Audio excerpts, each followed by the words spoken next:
5 seconds. Comments.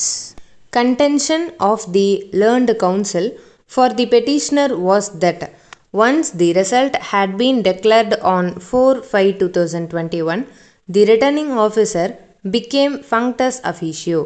Therefore, he could not have cancelled the certificate of election issued in favor of the petitioner, nor could he have issued it in favor of the opposite party number 6.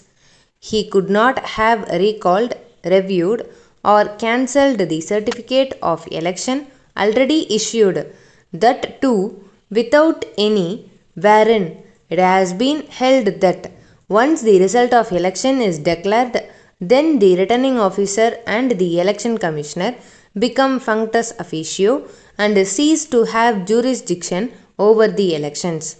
They cannot cancel the declaration of result or direct fresh poll, and it is the election tribunal alone which is competent to deal with the dispute arising out of or in connection with the election.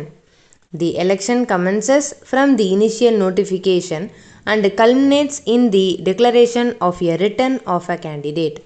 Election process thus comes to an end on the final declaration of returned candidates.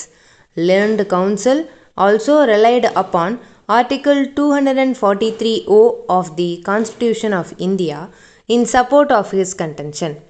Learned counsel for the petitioner placed heavy reliance upon a document annexed as Annexure S A2 with its affidavit dated 5/5/2021 by the Election Commission to contend that the election process was over, and the same was denotified on 6/5/2021 as per the Election Commission itself. Therefore, the cancellation of the certificate of election issued to the petitioner on 8/5/2021 is erroneous in law and without jurisdiction. The legal position, no doubt, is that originally there would be no interference in an election matter after an election result has been declared. However, we find that on 4/5/2021 itself, the petitioner had submitted an application before the ARO or RO pointing out the error, but the said officer did not apply his mind to the facts before him. Had he done so, this situation would not have arisen.